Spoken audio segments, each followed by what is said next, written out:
ਬਿਸਮਿਲ੍ਲਾਹਿਰਰਹਿਮਾਨਿਰਰਹੀਮ अस्सलामुअलैकुम ਜੀ ਆਇਆਂ ਨੂੰ ਖੁਸ਼ ਆਮਦੀਦ ਤੁਹਾਡੇ ਆਪਣੇ ਚੈਨਲ ਸਕਾਈ ਰੈਸਪੀ ਤੇ। ਅੱਜ ਮੈਂ ਸਵਈਆਂ ਦੀ ਉਹ ਵਾਲੀ ਰੈਸਪੀ ਲੈ ਕੇ ਆਈ ਹਾਂ ਕਿ ਜੇ ਇੱਕ ਵਾਰੀ ਤੁਸੀਂ ਇਹ ਸਵਈਆਂ ਚੱਖ ਲਈਆਂ ਤਾਂ ਫਿਰ ਦੇਖਿਓ ਕਿ ਪਲੇਟ ਖਾਲੀ ਪਹਿਲੇ ਹੋਵੇਗੀ ਤਾਂ ਤਾਰੀਫ ਬਾਅਦ ਵਿੱਚ ਹੋਵੇਗੀ ਤੁਹਾਡੀ। ਇੰਨੀਆਂ ਮਜ਼ੇ ਦੀਆਂ ਇਹ ਸਵਈਆਂ ਬਣਦੀਆਂ ਨੇ। ਔਰ ਇਸ ਸਵਈਆਂ ਨੂੰ ਕਿਸ ਤਰ੍ਹਾਂ ਬਣਾਉਣਾ ਹੈ, ਇਹਨਾਂ ਨੂੰ ਬੋਇਲ ਕਿਸ ਤਰ੍ਹਾਂ ਕਰਨਾ ਹੈ ਕਿ ਸੇਵੀਆਂ ਸਾਡੀਆਂ ਬਿਲਕੁਲ ਖਿਲੀਆਂ ਖਿਲੀਆਂ ਰਹਿਣ ਔਰ ਜੁੜਨ ਵੀ ਨਾ, ਇਹ ਤੁਸੀਂ ਰੈਸਪੀ ਨੂੰ ਪੂਰਾ ਦੇਖੋਗੇ ਤਾਂ ਤੁਹਾਨੂੰ ਪਤਾ ਚੱਲੇਗਾ। ਔਰ ਇਨਸ਼ਾਅੱਲਾ ਇਹ ਸਵਈਆਂ ਤੁਹਾਨੂੰ ਚਾਈਨੀਜ਼ ਦੀ ਟੱਚ ਦੇਣਗੀਆਂ। ਆ ਦੇਖੋ ਮਾਸ਼ਾਅੱਲਾ ਸਵਈਆਂ ਮੈਂ ਬੋਇਲ ਕਰਕੇ ਰੱਖ ਲਈਆਂ।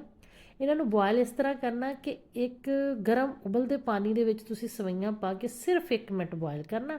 ਫਿਰ ਇਹਨਾਂ ਨੂੰ ਡਰਾਈ ਕਰਕੇ ਇਹਨਾਂ ਨੂੰ 2 ਚਮਚੇ ਆਇਲ ਦੇ ਲਾ ਕੇ ਗਰੀਸ ਕਰਕੇ ਇਹਨਾਂ ਨੂੰ ਬਸ ਰੱਖ ਦੇਣਾ। ਇੱਕ ਕੜਾਈ ਲੈ ਲੈਂਦੇ ਆ। ਹੁਣ ਇਹਦੇ ਵਿੱਚ ਪਾ ਲੈਂਦੇ ਨੇ ਕੱਟੇ ਹੋਇਆ ਲਸਣ ਅਦਰਕ ਦੇ 2 ਖਾਣੇ ਦੇ ਚਮਚ। ਤੁਸੀਂ ਪੇਸਟ ਵੀ ਲੈ ਸਕਦੇ ਹੋ ਲੇਕਿਨ ਇਹਦੇ ਵਿੱਚ ਕੱਟੇ ਹੋਇਆ ਜ਼ਬਰਦਸਤ ਲੱਗਦਾ। ਇਹਦੇ ਵਿੱਚ ਆਪਾਂ ਕੱਟੇ ਹੋਇਆ ਲਸਣ ਅਦਰਕ ਦੇ ਚਮਚ 2 ਪਾ ਦੇਣੇ ਨੇ ਭਰ ਕੇ ਬਿਲਕੁਲ। ਔਰ ਬਾਰੀਕ ਕੱਟਣਾ ਤੁਸੀਂ। ਔਰ ਇਹਦੇ ਵਿੱਚ ਜਿੰਨੀਆਂ ਵੀ ਸਬਜ਼ੀਆਂ ਕੱਟਣੀਆਂ ਛੋਟੇ ਸਾਈਜ਼ 'ਚ ਰੱਖਣੀਆਂ। ਪਿਆਜ਼ ਵੀ ਤੁਸੀਂ ਦੇਖ ਲਓ ਮੈਂ ਬਿਲਕੁਲ ਛੋਟਾ ਛੋਟਾ ਕੱਟੇ ਹੋਇਆ, ਇੱਕ ਮੀਡੀਅਮ ਸਾਈਜ਼ ਦਾ।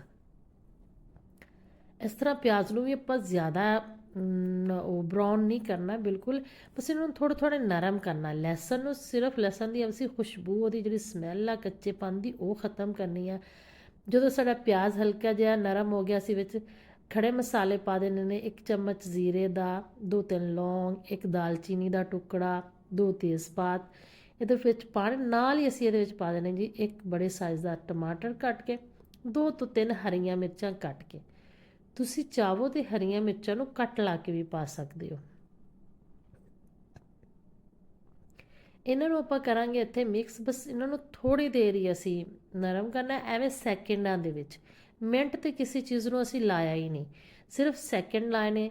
35-40 ਸੈਕਿੰਡ ਅਸੀਂ ਟਮਾਟਰਾਂ ਨੂੰ ਲਾਵਾਂਗੇ। ਫਿਰ ਇਹਦੇ ਵਿੱਚ ਪਾ ਦਾਂਗੇ ਜੀ ਗਾਜਰਾਂ। ਗਾਜਰਾਂ ਵੀ ਤੁਸੀਂ ਦੇਖ ਲਓ ਮੈਂ ਬਰੀਕ ਹੀ ਕੱਟੀਆਂ ਹੋਈਆਂ। ਔਰ ਤਾਂ ਕਿ ਗਾਜਰਾਂ ਨਰਮ ਹੋ ਜਾਣ। ਔਰ ਪਹਿਲੇ ਇਹਨਾਂ ਨੂੰ, ਸਭ ਤੋਂ ਪਹਿਲੇ ਸਬਜ਼ੀਆਂ ਨੂੰ ਇਸ ਲਈ ਅਸੀਂ ਗਾਜਰ ਨੂੰ ਵਿੱਚ ਪਾਇਆ ਤਾਂ ਕਿ ਗਾਜਰ ਥੋੜ੍ਹੀ ਸਖਤ ਹੁੰਦੀ ਆ, ਗਾਜਰ ਪਹਿਲੇ ਨਰਮ ਹੋ ਜਾਵੇ। ਬਾਕੀ ਦੀਆਂ ਸਬਜ਼ੀਆਂ ਅਸੀਂ ਬਾਅਦ 'ਚ ਪਾਵਾਂਗੇ। ਇਹ ਵੈਜੀਟੇਬਲ ਜਿਹੜੀਆਂ ਸਵਈਆਂ ਇੰਨੀਆਂ ਮਜ਼ੇ ਦੀਆਂ ਬਣਦੀਆਂ ਨੇ ਕਿ ਤੁਸੀਂ ਬੱਚਿਆਂ ਨੂੰ, ਅਗਰ ਤੁਹਾਡੇ ਬੱਚੇ ਬਿਰਿਆਨੀ ਵਗੈਰਾ ਦੇ ਸ਼ੌਕੀਨ ਹੈ ਤੇ ਰੋਜ਼ ਚਾਵਲ ਮੰਗਦੇ ਨੇ, ਰੋਜ਼ ਚਾਵਲ ਦੇਣੇ ਦੀ ਬਜਾਏ ਆਹ ਵਾਲੀਆਂ ਸਵਈਆਂ ਬਣਾ ਕੇ ਦਿਓ। ਫਿਰ ਤੁਸੀਂ ਦੇਖੋਗੇ ਕਿ ਤੁਹਾਡੇ ਬੱਚਿਆਂ ਨੂੰ ਕਿੰਨੀਆਂ ਪਸੰਦ ਆਉਂਦੀਆਂ ਨੇ। 2 ਮੀਡੀਅਮ ਸਾਈਜ਼ ਦੇ ਆਲੂ, ਉਹ ਵੀ ਦਰਮਿਆਨੇ ਪੀਸਿਸ ਕਰਕੇ ਕੱਟ ਲੈਣੇ ਆ, ਉਹ ਵੀ ਇਹਦੇ ਵਿੱਚ ਪਾ ਦੇਣੇ ਨੇ। ਇਹਦੇ ਵਿੱਚ ਹਜੇ ਤੱਕ ਮੈਂ ਕੋਈ ਸਪਾਈਸਿਸ ਐਡ ਨਹੀਂ ਕੀਤੀਆਂ, ਸਿਰਫ ਆਇਲ ਦੇ ਵਿੱਚ ਅਸੀਂ ਇਹ ਸਾਰੀਆਂ ਚੀਜ਼ਾਂ ਨੂੰ ਜਿਹੜਾ ਨਾ ਫਰਾਈ ਕਰ ਰਹੇ ਹਾਂ। ਆਇਲ ਜਿਹਦੇ ਇਹਦੇ ਵਿੱਚ ਮੈਂ ਪਾਇਆ ਉਹ 1/2 ਕੱਪ ਆਇਲ ਇਹਦੇ ਵਿੱਚ ਜਾਏਗਾ। ਤੁਸੀਂ ਆਪਣੀ ਮਰਜ਼ੀ ਨਾਲ ਆਇਲ ਕਮ ਔਰ ਘੱਟ ਜ਼ਿਆਦਾ ਕਰ ਸਕਦੇ ਹੋ। 1/2 ਕੱਪ ਇਹਦੇ ਵਿੱਚ ਆਇਲ ਠੀਕ ਰਹਿੰਦਾ ਕਿਉਂਕਿ ਇਹਦੇ ਵਿੱਚ ਸਬਜ਼ੀਆਂ ਜ਼ਿਆਦਾ ਪਾਈਆਂ ਨਾ। ਸਵਈਆਂ ਆਇਲ ਇੰਨਾ ਜ਼ਿਆਦਾ ਜਜ਼ਬ ਨਹੀਂ ਕਰਦੀਆਂ, ਲੇਕਿਨ ਸਬਜ਼ੀਆਂ ਕਿਉਂਕਿ ਆਇਲ ਥੋੜ੍ਹਾ ਜਿਹਾ ਲੈਂਦੀਆਂ। 1 ਅਦਦ ਸ਼ਿਮਲਾ ਮਿਰਚ, ਇਹ ਵੀ ਦੇਖ ਲਓ ਇਸੇ ਤਰ੍ਹਾਂ ਛੋਟੇ ਛੋਟੇ ਪੀਸਾਂ 'ਚ ਕੱਟੀ ਹੋਈ ਆ, ਉਹ ਵੀ ਇਹਦੇ ਵਿੱਚ ਪਾ ਦੇਣਾ। ਕਿਉਂਕਿ ਸਵਈਆਂ ਦੇ ਵਿੱਚ ਤੁਸੀਂ ਅਗਰ ਛੋਟੇ ਪੀਸ ਦੀ ਸਬਜ਼ੀ ਕੱਟ ਕੇ ਪਾਓਗੇ ਨਾ, ਬਹੁਤ ਹੀ ਜ਼ਬਰਦਸਤ ਲੁੱਕ ਆਊਗੀ ਔਰ ਖਾਣੇ ਨੂੰ ਵੀ ਅੱਛੀ ਲੱਗੂਗੀ। ਬੜੇ ਸਾਈਜ਼ ਦੀ ਸਬਜ਼ੀ ਅੱਛੀ ਨਹੀਂ ਲੱਗਦੀ, ਨਾ ਹੀ ਖਾਣੇ ਨੂੰ, ਦੇਖਣੇ ਨੂੰ ਅੱਛੀ ਲੱਗਦੀ ਹੈ ਤੇ ਨਾ ਹੀ ਖਾਣੇ ਨੂੰ ਫਿਰ ਅੱਛੀ ਲੱਗਦੀ ਹੈ। ਬਸ ਇਹਨੂੰ ਵੀ ਆਪਾਂ ਥੋੜ੍ਹੀ ਦੇਰ ਹੀ ਇੱਦਾਂ ਫਰਾਈ ਕਰਨਾ।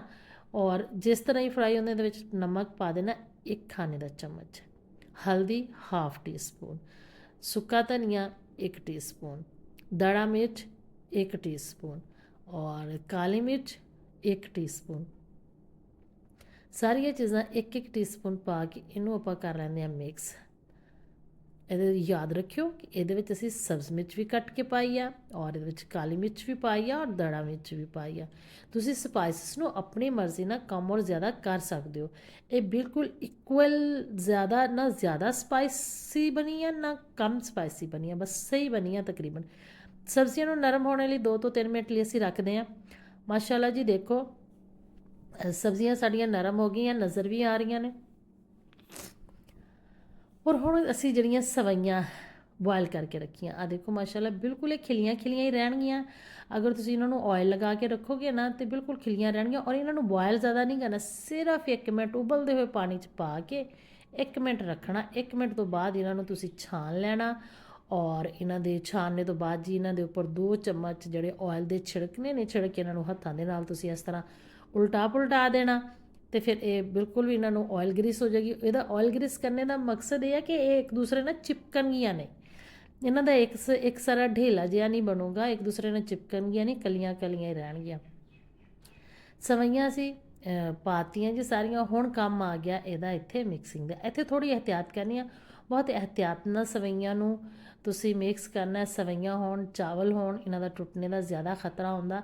ਬਸ ਇੱਥੇ ਤੁਸੀਂ ਇਹ ਇਹਤਿਆਤ ਨਾਲ ਇਹਨਾਂ ਨੂੰ ਹਿਲਾਣਾ ਤਾਂ ਕਿ ਇਹ ਸਾਰਾ ਜਿਹੜਾ ਮਸਾਲਾ ਨਾ ਸਾਡੀ ਸਵਈਆਂ ਦੇ ਵਿੱਚ ਰਚ ਜਾਵੇ ਔਰ ਇਹਦਾ ਜ਼ਬਰਦਸਤ ਜਿਹਾ ਟੇਸਟ ਆਵੇ। ਇੱਥੇ ਤੁਸੀਂ ਇਹਨਾਂ ਨੂੰ ਦੇਣਾ ਸਿਰਫ 2 ਤੋਂ 3 ਮਿੰਟ ਦੀ ਸਟੀਮ ਦੇ ਦਿਓ, 5 ਮਿੰਟ ਦੀ ਵੀ ਕਰ ਸਕਦੇ ਹੋ, ਬਿਲਕੁਲ ਦਮ ਵਾਲੀ ਫਲੇਮ 'ਤੇ ਤੁਸੀਂ ਇਹਨੂੰ ਕਰ ਦਿਓ। ਹੁਣ ਤੁਹਾਡੀਆਂ ਸਵਈਆਂ ਨਰਮ ਨਹੀਂ ਹੋਣਗੀਆਂ, ਬਸ ਜਿੱਥੇ ਹੋ ਗਈਆਂ ਹੋ ਗਈਆਂ। ਇਹਦੇ ਉੱਤੇ ਅੱਛਾ ਜਦੋਂ ਸਵਈਆਂ ਬੋਇਲ ਕਰਨੀਆਂ ਨਾ, बॉयल करने तो बाद फ़ौरन ठंडा पानी भी पाना और ठंडा पानी पाना ताकि ये बिल्कुल ठंडियाँ हो जान। इनियाँ इन्ना भी ठंडियाँ नहीं करनियाँ, एक दफ़ा बस ये तो पानी ठंडा डाल देना ताकि इसका कुकिंग प्रोसेस है ना जो रुक जाए। ਇਹਦੇ ਨਾਲ ਹੀ ਅਗਰ ਤੁਹਾਨੂੰ ਮੇਰੀ ਰੈਸਪੀ ਅੱਛੀ ਲੱਗ ਰਹੀ ਹੈ ਤਾਂ ਚੈਨਲ ਨੂੰ ਸਬਸਕ੍ਰਾਈਬ ਕਰਨਾ ਤੇ ਵੀਡੀਓ ਨੂੰ ਲਾਈਕ ਕਰਨਾ ਨਾ ਭੁੱਲਿਓ, ਨਾਲ ਸ਼ੇਅਰ ਵੀ ਜ਼ਰੂਰ ਕਰ ਦਿਆ ਕਰੋ ਔਰ ਕਮੈਂਟ 'ਚ ਦੱਸ ਵੀ ਦਿਆ ਕਰੋ ਕਿ ਤੁਹਾਨੂੰ ਕਿਸ ਤਰ੍ਹਾਂ ਦੀ ਵੀਡੀਓ ਲੱਗਦੀ ਆ ਔਰ ਤੁਸੀਂ ਬਣਾਈ ਆ ਤੇ ਕਿਸ ਤਰ੍ਹਾਂ ਦੀ ਬਣੀ ਆ। ਸੋਇਆ ਸੌਸ 1 ਤੋਂ 2 ਖਾਣੇ ਦੇ ਚਮਚ ਤੁਸੀਂ ਇਹਦੇ ਵਿੱਚ ਪਾ ਲਓ। ਬਸ ਇਸ ਤਰ੍ਹਾਂ ਦਮ ਦੇਣੇ ਤੋਂ ਪਹਿਲੇ ਤੁਸੀਂ ਨੇ ਇਹਦੇ ਵਿੱਚ ਸੋਇਆ ਸੌਸ ਪਾ ਲਓ ਥੋੜ੍ਹਾ ਜਿਹਾ। ਬਸ ਫਿਰ ਕੀ ਹੈ ਜੀ, ਇਹਨੂੰ ਦਮ ਦੇ ਦਿਓ ਤੁਸੀਂ 5 ਮਿੰਟ ਲਈ, ਬਿਲਕੁਲ ਦਮ ਵਾਲੀ ਫਲੇਮ 'ਤੇ। 5 ਮਿੰਟ ਦੇ ਬਾਅਦ ਦੇਖੋ ਮਾਸ਼ਾਅੱਲਾ ਜੀ ਅਸੀਂ ਦੇਖਦੇ ਹਾਂ ਸਵਈਆਂ ਸਾਡੀਆਂ ਬਿਲਕੁਲ ਤਿਆਰ ਨੇ, ਜ਼ਬਰਦਸਤ ਦੀ ਖੁਸ਼ਬੂ ਆ ਰਹੀ ਆ। ਤੁਸੀਂ ਕਹੋਗੇ ਕਿ ਵਾਕਈ ਲਾਜਵਾਬ ਸਵਈਆਂ ਬਣ ਕੇ ਤਿਆਰ ਹੋਈਆਂ ਨੇ, ਇੰਨੀਆਂ ਮਜ਼ੇ ਦੀਆਂ ਸਵਈਆਂ ਨੇ। ਤੁਸੀਂ ਕਮਾਲ ਕਮਾਲ ਕਮਾਲ ਹੋ ਜਾਏਗਾ। ਮੈਂ ਤਾਂ ਕਹਿੰਦੀ ਹਾਂ ਤੁਸੀਂ ਬਣਾ ਕੇ ਇੱਕ ਦਫਾ ਟੇਸਟ ਕਰੋਗੇ ਫਿਰ ਹੀ ਤੁਹਾਨੂੰ ਪਤਾ ਚੱਲੇਗਾ ਕਿ ਬਣੀ ਕੀ ਚੀਜ਼ ਆ ਜੀ। ਤਾਂ ਆਪਾਂ ਹੁਣ ਇਹਨੂੰ ਸਰਵ ਕਰ ਲੈਂਦੇ ਹਾਂ। ਤੁਸੀਂ ਚਾਹੋ ਤਾਂ ਇਹਨੂੰ ਬੱਚਿਆਂ ਦੇ ਲੰਚ ਬਾਕਸ ਦੇ ਸਕਦੇ ਹੋ, ਤੁਸੀਂ ਚਾਹੋ ਤਾਂ ਇਹਨੂੰ ਹਲਕੀ ਫੁਲਕੀ ਭੁੱਖ ਦੇ ਵਿੱਚ ਜਦੋਂ ਫ਼ੌਰਨ ਭੁੱਖ ਲੱਗੀ ਹੋਵੇ ਚੀਜ਼ ਖਾਣੇ ਨੂੰ ਦਿਲ ਕਰਦਾ ਤਾਂ ਬਸ ਇਹਨੂੰ ਫ਼ੌਰਨ ਬਣਾਓ, ਇਹ ਬਹੁਤ ਜਲਦੀ ਬਣ ਜਾਂਦੀ ਆ। ਬਸ ਜ਼ਿਆਦਾ ਤੋਂ ਜ਼ਿਆਦਾ 15 ਮਿੰਟ ਦਾ ਟਾਈਮ ਲੱਗਦਾ ਔਰ ਇਹ ਜ਼ਬਰਦਸਤ ਜਿਹੜੀ ਇੱਕ ਰੈਸਪੀ ਤਿਆਰ ਹੋ ਜਾਂਦੀ ਹੈ ਔਰ ਇਹਦੇ ਇਹ ਖਾ ਕੇ ਤੁਹਾਨੂੰ ਭੁੱਖ ਦਾ ਅਹਿਸਾਸ ਤੱਕ ਵੀ ਨਹੀਂ ਰਹਿੰਦਾ। ਮਾਸ਼ਾਅੱਲਾ ਜੀ ਦੇਖੋ ਇਹਦੀ ਫਾਈਨਲ ਲੁੱਕ ਜ਼ਰੂਰ ਦੇਖੋ ਔਰ ਇਹਨੂੰ ਜ਼ਰੂਰ ਟਰਾਈ ਕਰਿਓ। ਇਹਦੇ ਨਾਲ ਹੀ ਤੁਸੀਂ ਆਪਣਾ ਰੱਖੋ ਖਿਆਲ। ਮੈਨੂੰ ਦਿਓ ਇਜਾਜ਼ਤ, ਅੱਲਾ ਸੋਨੇ ਦੇ ਹਵਾਲੇ।